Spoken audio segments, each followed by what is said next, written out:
12장 고통에 동참하시는 하나님. 요셉에게 나타난 천사의 선언은 아들을 낳으리니 이름을 예수라 하라. 이는 그가 자기 백성을 저희 죄에서 구원할 자이심이라 이었다. 마태복음 1장 21절. 이 진리는 하나의 진리나 이론으로 그쳐질 것이 아니라 실제적인 경험이 되어야 한다.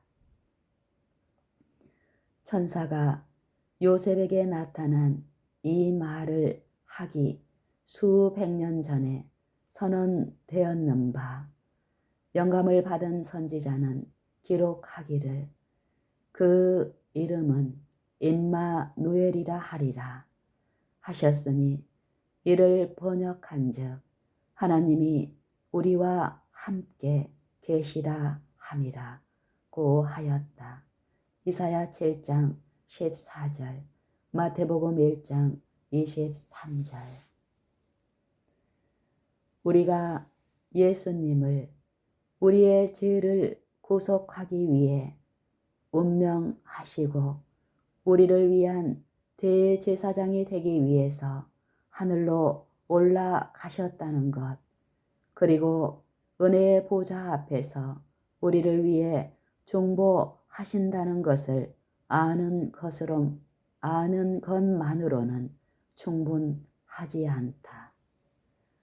우리가 예수님을 우리의 죄를 구속하기 위해 운명하시고 우리를 위한 대제사장이 되기 위해서 하늘로 올라가셨다는 것, 그리고 은혜의 보좌 앞에서 우리를 위해 중보하신다는 것을 아는 것만으로는 충분하지 않다. 우리는 그분을 우리와 언제든지 함께 하시는 전능하신 하나님, 즉 우리와 함께 하시는 하나님으로 알아야 한다. 그리스도인이라고 공언하는 너무나 많은 그리스도인들에게서 하나님이 너무 멀리 있으며 너무나 실제적인 하나님이 되고 있지 않기 때문에 저들이 슬픔이나 어떤 시련에 처하게 될 때 저들을 뒷받침할 아무것도 가지지 못하고 있다. 하나님께서 그분의 말씀을 통해서 그분과 그의 자녀들과의 가까운 개인적 관계를 말씀하셨다. 그들의 모든 환난에 동참하사 자기 앞의 사자로 그들을 구원하시며 그 사랑과 그 긍휼로 그들을 구속하시고 옛적 모든 날에 그들을 드시며 안으셨으나 라고 하셨다. 이사야 63장 9절. 하나님께서 그의 자녀들에 대한 부드러운 사랑을 눈동자에 비교하여 말씀하신다. 내가 한 부모를 기억하고 있는데 그의 딸이 집에 있는 수면제를 그만 집어먹었다. 그 사실을 알자마자 의사에게 곧 그녀를 데리고 갔다. 그래서 그녀의 생명을 구하기 위해 있는 힘을 다했다. 의사가 할 수 있는 일을 다하고 그는 말하기를 우리가 할 수 있는 일이란 아무것도 없다. 할 수 있는 일이 남은 것이 하나 있는데 그것은 그녀로 깨어 있도록 하는 것뿐이다. 만약 그가 깊은 잠에 빠져버린다면 다시 의식이 돌아오기가 어려울 것이다 라고 하였다. 그래서 그녀의 아버지가 나무 밑에 가서 나무 가지를 꺾은 후 그 가지를 들고 들어와 그녀가 잠이 들려고 할 때마다 종아리를 내리쳤다. 아버지가 한동안 그 일을 계속하였다. 그러나 얼마 가지 않아 그 아버지의 눈에는 눈물이 흘러내렸으며 더 이상 이 고통을 내 자신이 참아낼 수 없다 라고 소리치며 나무 가지를 버렸다. 그리고 그 집에서 그는 밖으로 나가버렸다. 그러나 그녀의 어머니가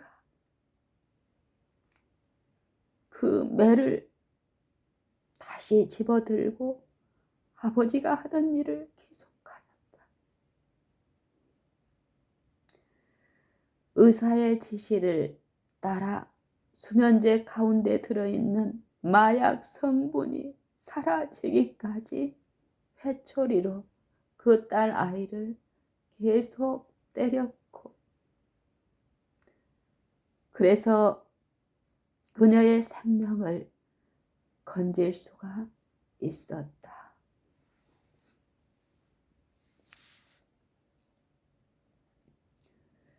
우리가 그녀의 어머니의 사랑이 아버지의 사랑보다 강하기 때문에 그 아이의 생명을 건지기 위해 잔인하게 아이를 때릴 때에 그녀의 마음이 찢어지는 것처럼 아팠지만 그의 사명을 마칠 수 있었다는 것을 부인할 사람은 아무도 없을 것이다. 우리가 갈바리에서 그의 아들을 죽도록 허락하신 그 아들을 하나님이 사랑하신다는 것을 의심할 수 있을까? 우리의 죄의 본성과 결함투성이인 성품, 즉 슬픔과 고난의 고통을 치유하기 위해 봉사하시는 그분을 우리가 믿을 수 없단 말인가? 우리는 그가 당하는 모든 시련 가운데서 실제로 아들보다 아버지가 더욱 큰 고통을 참았다는 것을 알 수 있다. 얼마 전에 심각한 문제에 직면하고 있는 한 사람을 만난 적이 있다. 수개월 동안 직장을 잃고 있었기 때문에 식구들이 제대로 먹지 못해서 볼 수가 없을 정도였고 참으로 안타까운 형편이었다. 그러던 중에 많은 봉급을 주는 일자리를 하나 얻게 되었는데 그 직장에 나가게 되면 안식일 계명을 범해야만 하였다. 내가 그 사람에게 그런 직장 말고 다른 어떤 직장이 있지 않겠느냐고 말하였다. 다른 방법으로 문제 해결책을 찾아보자고 제안하였다. 그랬더니 그가 말하기를 하나님께서 내 자녀들에 대한 책임을 내게 물을 것이요. 만약 아이들을 굶어 죽게 한다면 하나님이 나를 저주하실 것입니다. 라고 하였다. 하나님께서 당신이 당신의 아이들을 사랑하는 만큼 사랑하고 있지 않다고 생각하십니까? 하고 물었다. 하나님께서 그대가 그대의 아이들을 사랑하는 만큼 사랑하고 있지 않다고 생각하십니까?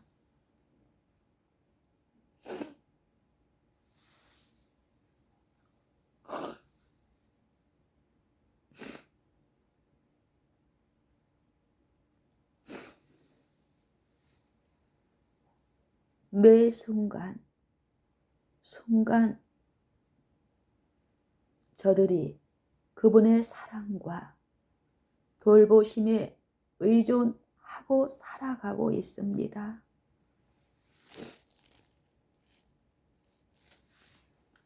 혹 하나님께서 당신이 당신의 고집대로 살아간다면 하나님께서 제거하기를 원하는 것을 결코 없애버릴 수 없기 때문에 그렇게 하시는지도 모릅니다. 하나님께서 당신이 그분에게 불순종한다 해도 매주일 살아갈 수 있는 생명과 힘을 주십니다. 만약 당신이 어떤 대가를 치루어야 한다 해도 주님께 순종하기를 결심한다고 하면 하나님께서 당신의 자녀들을 굶어 죽도록 버려둘 것이라고 생각하십니까? 만약 당신의 가족이 고통을 당한다고 하면 하나님께서도 당신들과 함께 고통을 당하십니다. 라고 말하였다. 위에 언급한 사람의 경우는 그가 하나님을 불신한다는 것을 나타낼 뿐 아니라 우리가 고통을 당할 때에 하나님께서도 역시 고통을 당하고 계신다는 것을 알지 못한다는 것을 나타내는 것이다. 우리가 이 문제에 대해서 하나님의 입장에서 생각해 본다면 그 의미가 아주 달라질 것이다. 우리가 하나님이 인류의 자녀들을 사랑하시고 동정하신다는 것을 믿는다면 하나님께서 인간 가족들에게 용서해 주시겠다고 말씀하시지만 수백만의 사람들이 그분의 용서를 받아들이지 않는 것을 바라보시면서 수세기를 두고 겪으신 하늘 아버지의 고통을 진정 이해할 사람은 아무도 없을 것이다. 복음이 촉진되고 혹은 방해를 받을 때에 생기는 결과를 생각하는 사람들은 이것을 자기 자신과 세상 사람들과의 관계로 생각한다. 그러나 이것을 하나님께 관련시키는 사람은 별로 없다. 죄로 인하여 우리의 창조주께서 받으시는 괴로움을 생각하는 사람은 별로 없다. 온 하늘은 그리스도의 고뇌를 함께 당하였지만은 그러나 그 고뇌는 그리스도께서 인성을 취하시고 나타나는 때에 시작되거나 마쳐진 것은 아니다. 십자가는 제가 처음으로 생겼을 때로부터 하나님의 마음에 가져간 고통을 둔한 감각에 나타내 보이는 것이다. 사람은 옳은 데서 떠나는 때마다 사람이 하나님의 이상에 도달하지 못할 때마다 하나님께 슬픔을 가져가는 것이다.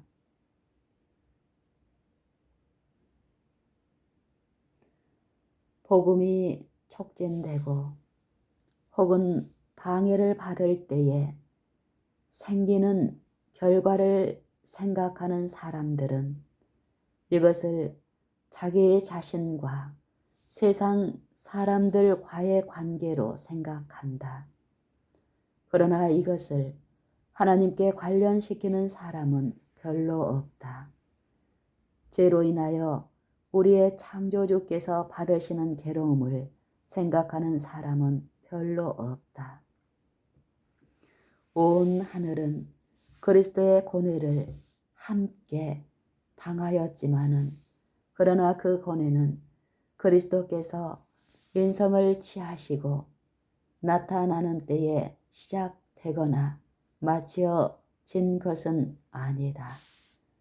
십자가는 제가 처음으로 생겼을 때로부터 하나님의 마음에 가져간 고통을 둔한 감각에 나타내 보이는 것이다. 십자가는 제가 처음으로 생겼을 때로부터 하나님의 마음에 가져간 고통을 둔한 감각에 나타내 보이는 것이다. 사람은 옳은 데서 떠나는 때마다 사람이 하나님의 이상에 도달하지 못할 때마다 하나님께 슬픔을 가져가는 것이다.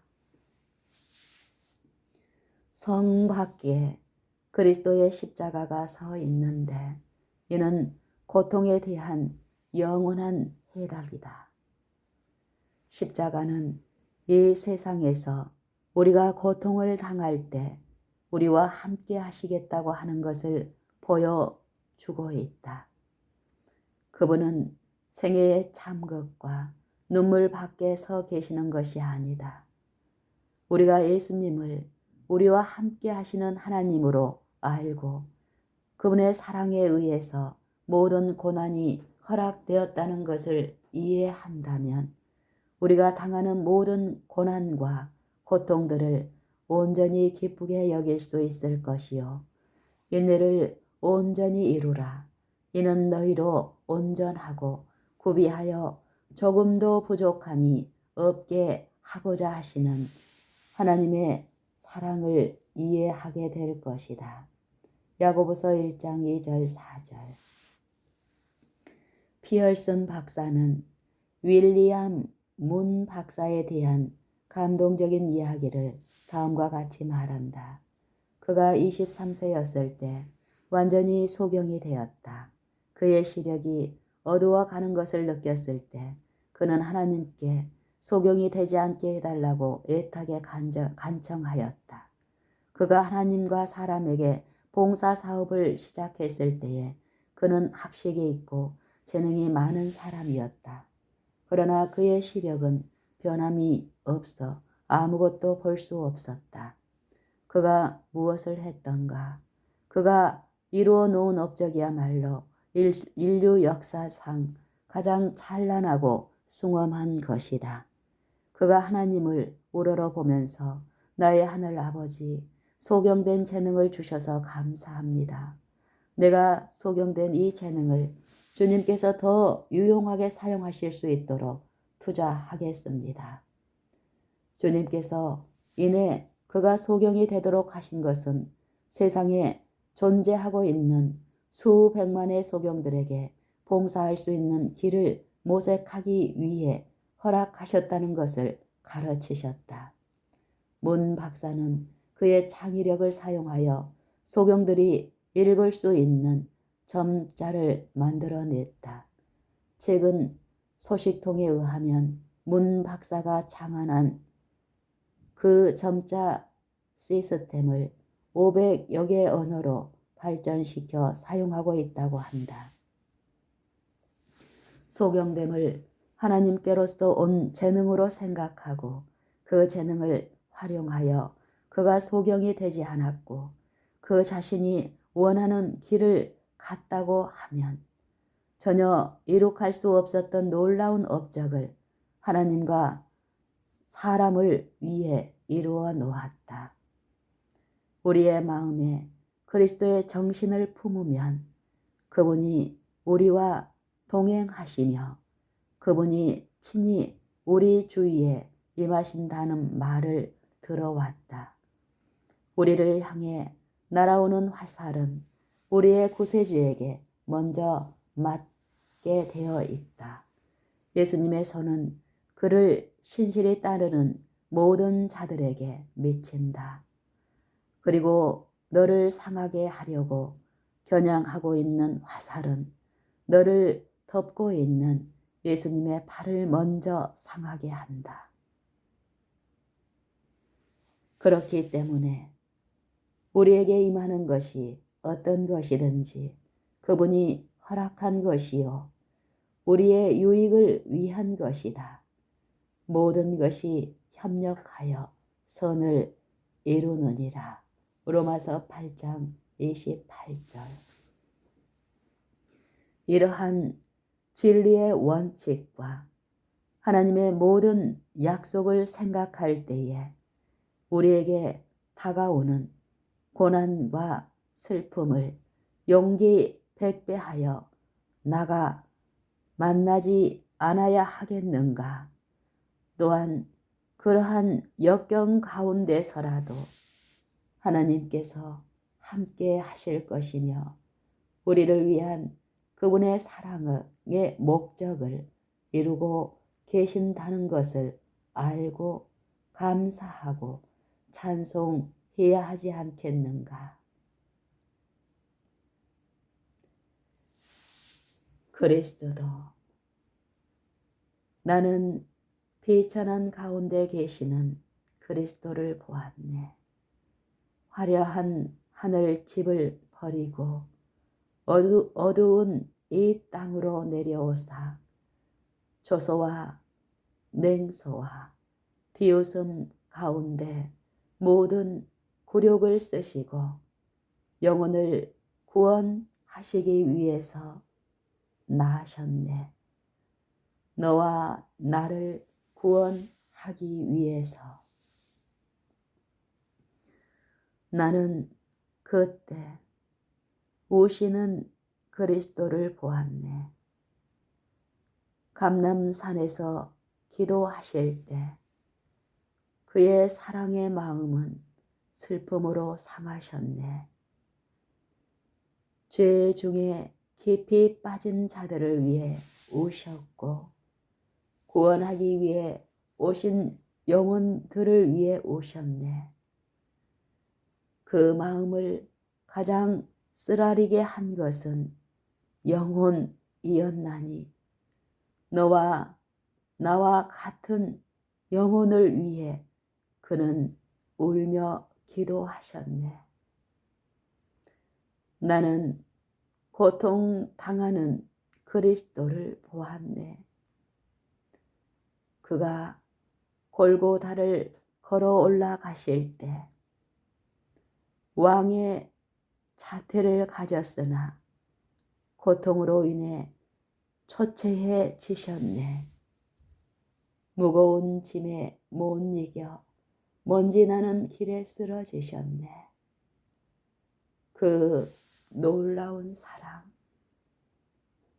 어찌 이해할 수 있으리요. 너와 나를 위해 거기서 주님은 실신하셨다오. 다음으로 나는 사랑스러운 그리스도를 보았네.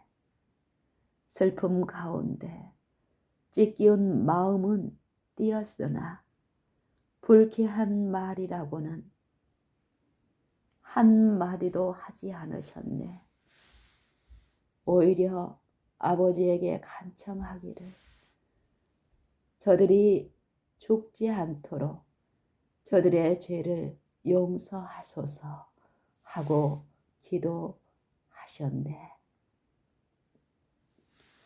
고뇌 가운데 드리는 기도를 그대는 들을 수 없단 말인가? 그 기도는 너와 나를 위한 기도가 아닌가? 나는 죽어가는 그리스도를 보았네. 그가 한 마지막 사랑의 유언은 응답되었네. 그리고 고귀한 피를 흘렸네. 하늘이 그에게서 돌아섰을 때 그의 잔은 채워졌네. 잔인한 나무에 달려 죽으신 것을 그대와 나 같은 사람을 위해 죽으셨다네. 잔인한 나무에 달려 죽으신 것은 그대와 나 같은 사람을 위해 죽으셨다네. 그리고 나는 왕 같은 그리스도를 보았네. 과시관을 쓰셨던 이마가 면류관을 쓸 것이다. 그의 이름에 하늘의 축복이 임하소서. 갈바리에서 운명하신 왕께서 영혼을 두고 통치하시리.